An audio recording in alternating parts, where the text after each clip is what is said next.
Schools in Putrajaya, KL, Selangor and Pulau Pinang closed due to haze. 2 individuals killed in Rawang were 08 Triad members.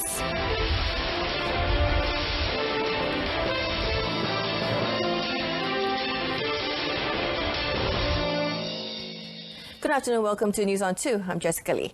All schools and kindergartens in Putrajaya, Kuala Lumpur, Selangor and Pulau Pinang are closed for 2 days until Friday due to the haze. Teachers of the closed schools can opt to work from home or at the schools.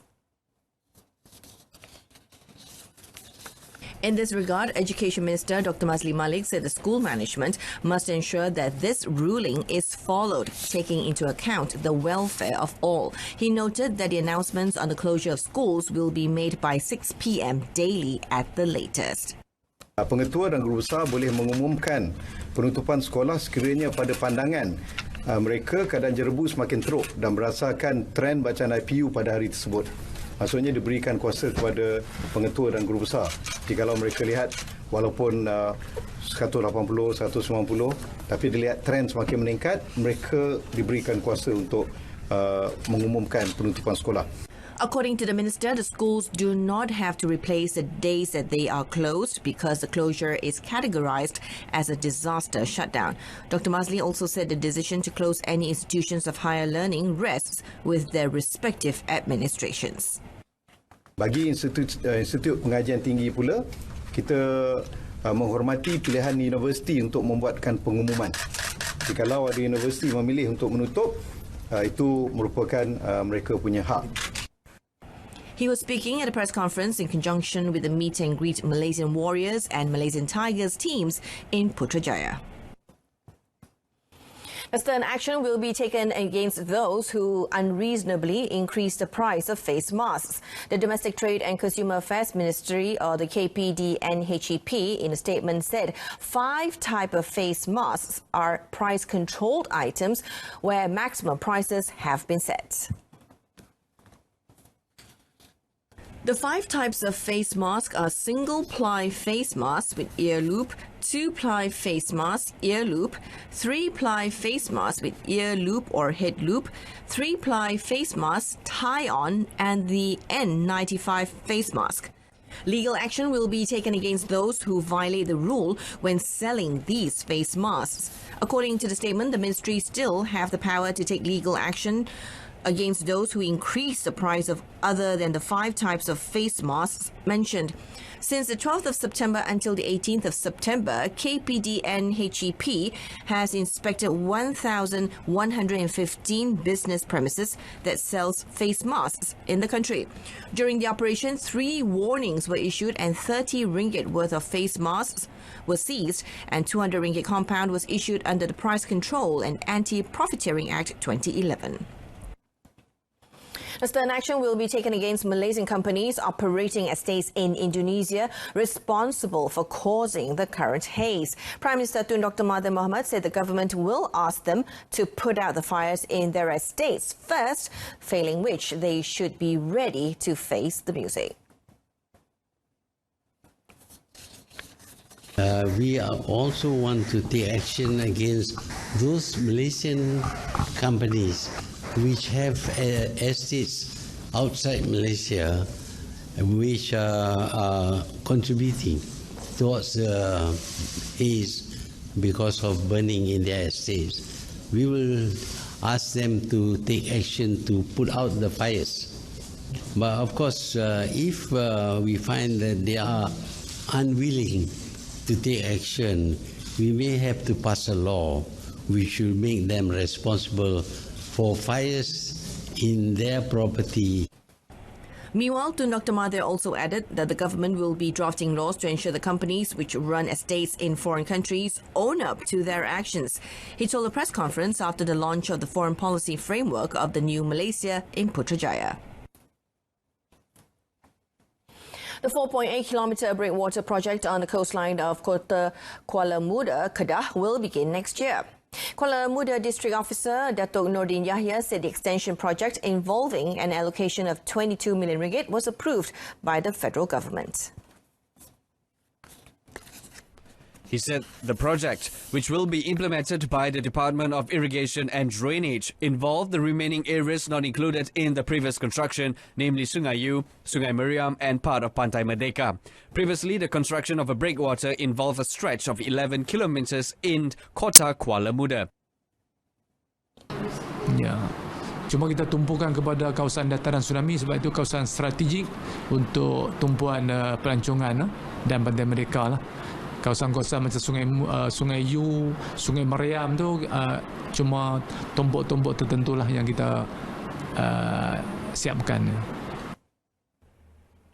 The Breakwater project in Kuala Muda is one of the disaster action plans taken by the government after the tsunami struck in 2004.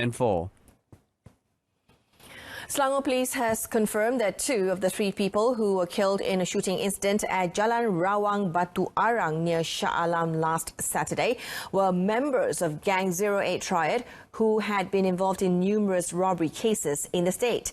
Selangor Police Chief Datuk Nur Azam Jamaluddin said the suspects were identified as G. Tavaselvan, 31, S. Mahendran, 23, and Sri Lankan J. Vijayaratnam, 40.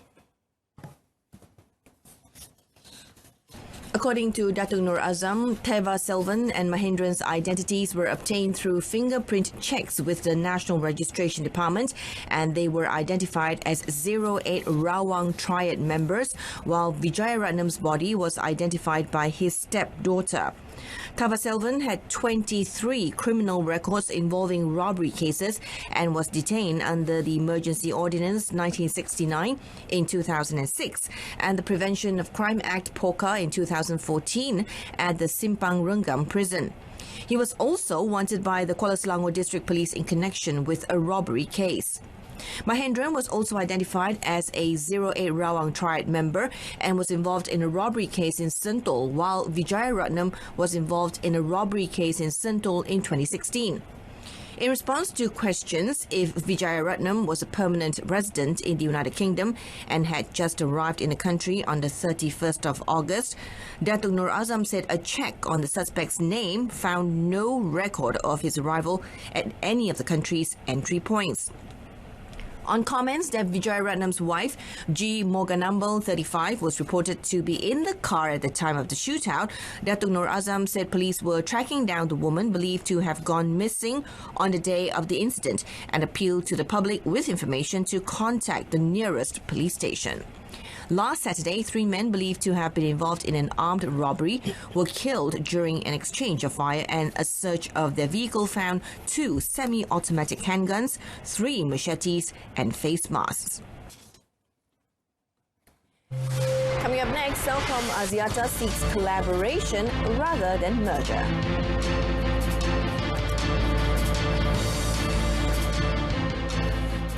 Routes for the East Coast Rail Link or ECRL project in Negeri Sembilan has been identified, where 2 stations will be built in Kuala Kluang and Nilai. The routes will be linked from Mentakap, Pahang. Negeri Sembilan Menteri Besar Datuk Seri Aminuddin Harun said the station hub in Nilai 3 will be linked to main roads that lead to Klang Valley, Putrajaya and Port Klang.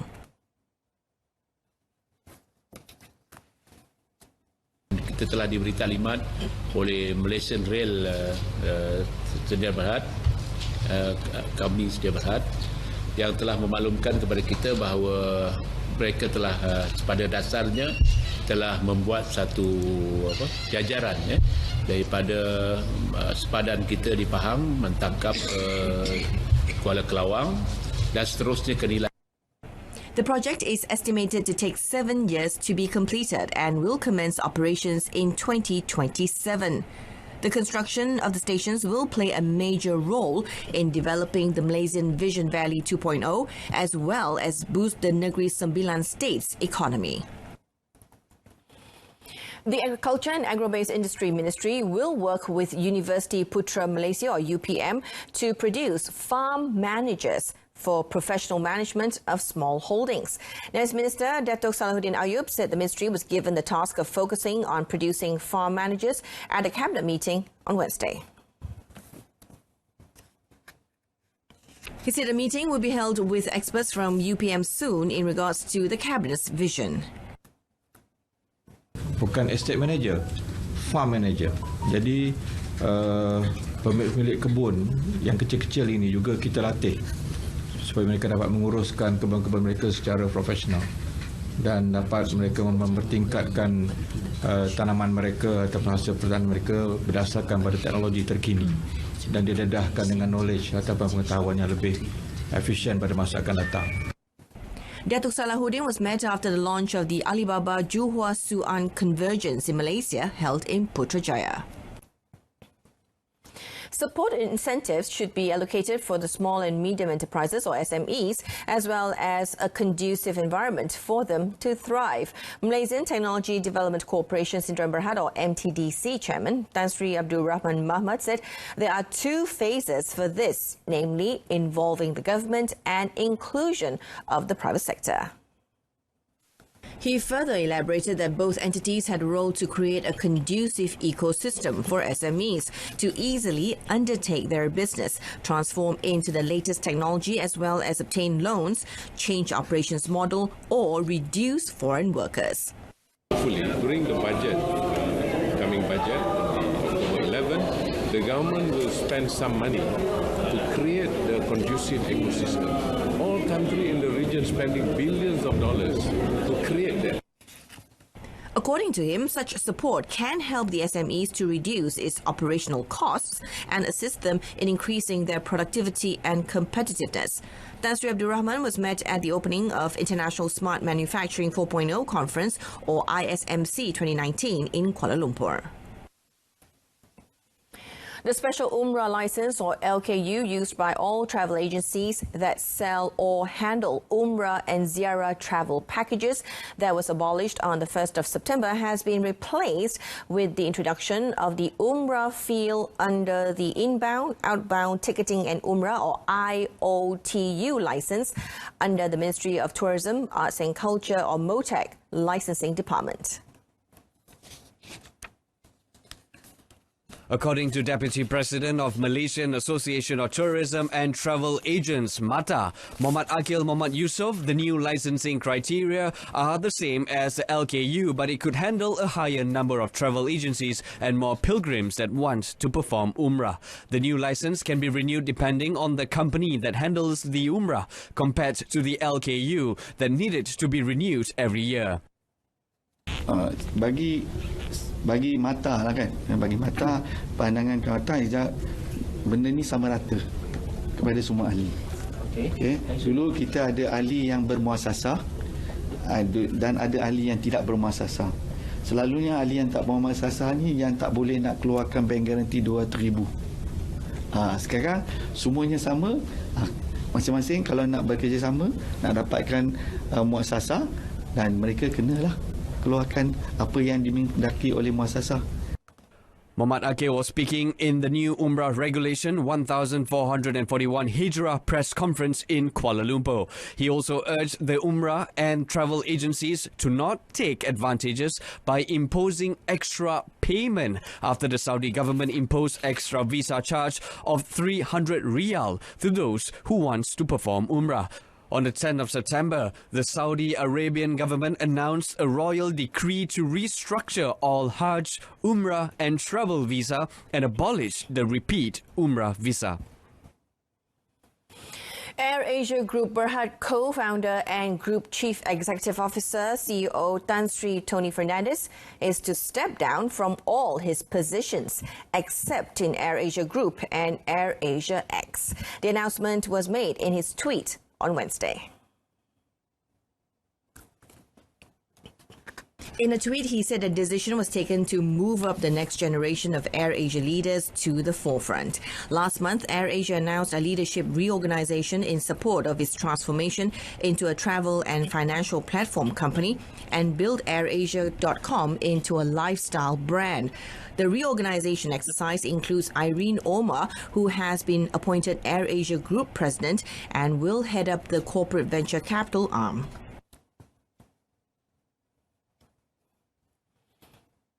Celcom Axiata Berhad is seeking for potential collaboration or partnership that will enable the mobile network operator to roll out its network at a much lower cost, according to Chief Executive Officer Idham Nawawi. We really wanted to get this right. At the moment, he said the company does not have any plans for merger and acquisition, as it is a big scale move that needs to be looked at in the long term, as the market possibly, in the end, might face some consolidation. Not only just going to give you that. It's very, very important for us to collaborate with each other on how to build the best network together and help it at the lowest cost possible, so that we can actually bring the best quality to our customers at the right price. He said this after launching the company's new affordable postpaid plan, XP Lite TM. On 6th of September, Axiata Group Berhad, the parent company of Celcom Axiata, announced the termination of its proposed merger discussions with Norway's Telenor ASA after performing their due diligence, citing complexities of the proposed transaction as the reason behind the failure. On the 12th of September, Idham said it was business as usual for the company despite the failed merger. Still ahead, powerful winds hit Bermuda as Humberto brushes by.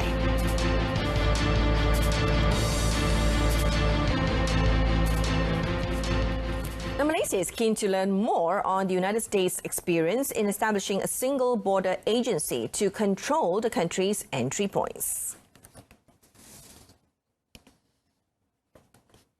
Home Minister Tan Sri Muhyiddin Yassin said apart from the United States, other countries such as Singapore and Australia had also established similar agency.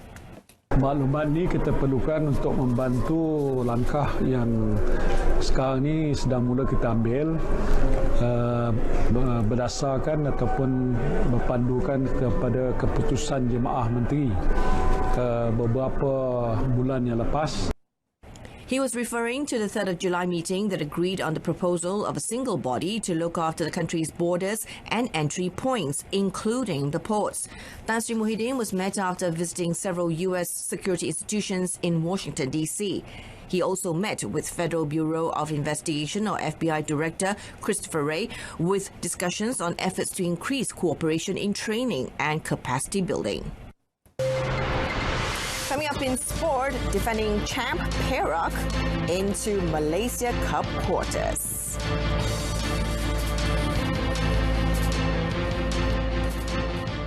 Defending champions Perak have finally booked a berth to quarterfinals of Malaysia Cup despite being held to a 1-1 draw by Sabah at the Lika Stadium in Kota Kinabalu last night. After a drab opening 25 minutes, Perak took the lead through a following move that was started and finished by their striker Ronaldo Enrique. But Sabah made an instant impact in the second half, with Masius Musa dragging them level through a thumping header after Aziza Nordin floated in a perfect cross into the penalty box. J. Patiban came close to earning Perak their second goal in the final 10 minutes, but it did not matter as the defending champions are through to the last 8 to meet Selangor in a mouth-watering clash. Pahang ended the Malaysia Cup group stage as one of the most consistent teams after they beat Pulau Pinang 2-0 to notch their 5th victory in 6 matches.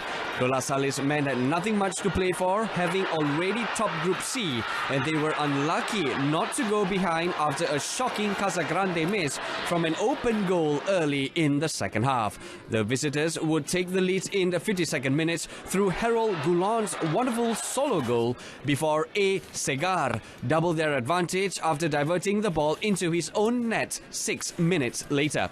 Finishing as group champions meant Pahang would go on to face Malacca in the quarterfinals.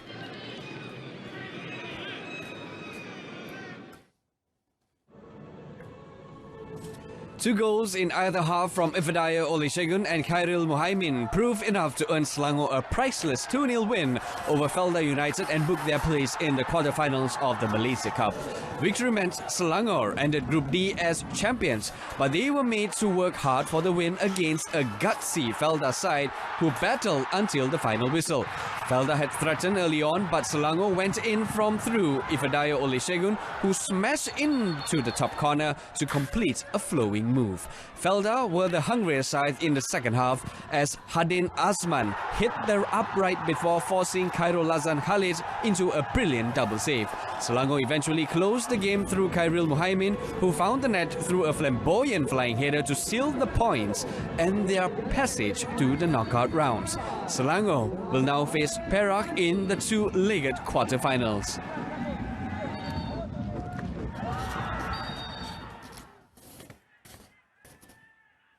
The result also assisted Melaka, who held PDRM 2-all at Hang Jebat Stadium to advance to the last 8. Having needed a draw to progress, Melaka put themselves in a good position after Luka Milunovic gave them a 9th-minute lead with a calm finish. But PDRM hit back almost immediately through Fakrul Aiman's neat goal before Uche Akbar turned the tide to give the home side a 2-1 lead. Melaka huffed and puffed to find a second goal, and it finally came from the penalty spot after Patrick Richelt was fouled in the penalty box.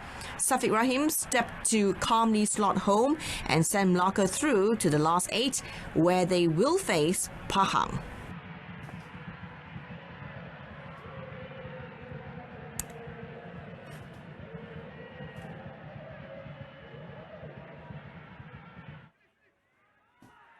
The national under-15 or U15 squad kicked off their campaign on the right footing by whitewashing Cambodia 7-0 in their 2020 Asian Football Confederation or AFC under-16 qualifiers Group J opening match at the Laos National Stadium in Vientiane last night. In Wednesday's action, Malaysia broke the deadlock via Muhammad Adam Uwais Muhammad Army, who converted a penalty kick in the 7th minute before Adam Farhan Muhammad Faisal doubled the advantage for P. Maniam's side in the 16th minute. Muhammad Akir Muhammad Zamri then put his name on the score sheet with a brace in the 22nd minute and the 30th minute. Muhammad Hari Danish Muhammad Haizon continued to pile misery for Cambodia with a 5th goal in the 52nd minute, before Muhammad Nabil Koyum Zainuddin and Muhammad Khairil Muhammad Zain completed the rout in the 64th minute and in the dying minute of the match, respectively. Speaking afterwards, Maniam was extremely pleased with the performance of his players, who were made up of mostly players from the Mokhtar Dahari Football Academy. The boys is scheduled to meet Laos on Friday. After the match against Laos, Malaysia will wrap up their preliminary fixtures against Japan on Sunday. Formula One racer Valtteri Bottas is confident of finishing stronger at the Singapore Grand Prix this weekend by setting his sights on a podium finish this year after finishing at 4th position last year. Describing Singapore's track as difficult, the Finnish racer had set out a strategy to win the race, including more focus on the car's aerodynamic by putting some changes in the car, including bigger wings, to give more stability to the car. Taking, it step by step and race by race, but I'm not setting any limits to myself, what is possible or what is not. So I just want to win as many races as I can and see towards the end of the year where we are in the standings. But obviously, as a team, it's been a strong year. We are leading the championship with quite a big margin. Bottas was met after his visit to Pengerang Integrated Complex PIC Kota Tinggi Johor yesterday. Bottas, who arrived in Singapore Thursday, is a 5-time Grand Prix winner. He has recently renewed his contract with Mercedes for 2020, which also marked his 4th year with them. Earlier, Bottas had a meet and greet session with about 500 PIC staff members and 30 school children. And that's it from us this afternoon. In our top story, schools in Putrajaya, Kuala Lumpur, Selangor and Pulau Pinang closed due to haze. Join me again at 7 this evening. I'm Jessica Lee. See you later.